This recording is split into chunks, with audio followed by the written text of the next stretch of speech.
Aksi pencurian sepeda motor bersenjata terjadi di kawasan Kelurahan Kota Bambu, Jakarta Barat, Rabu 7 Januari 2026 pagi. Peristiwa menegangkan tersebut sontak mengundang perhatian warga dan pengendara yang melintas di lokasi kejadian.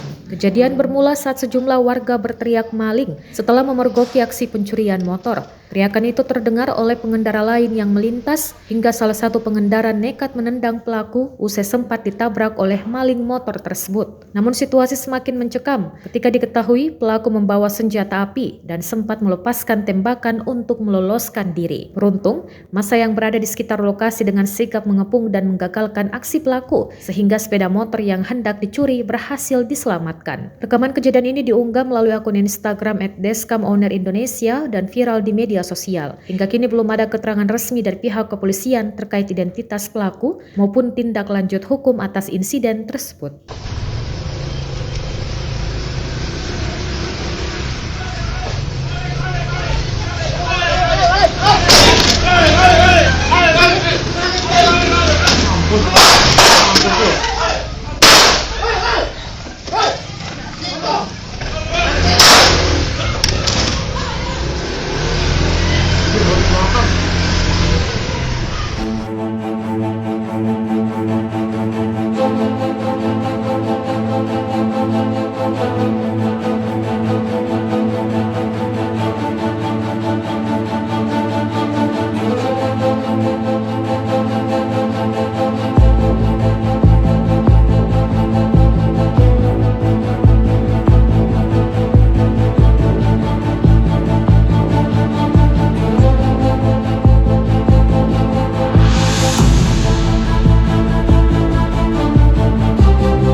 Download Tribun X sekarang, menghadirkan lokal menjadi Indonesia.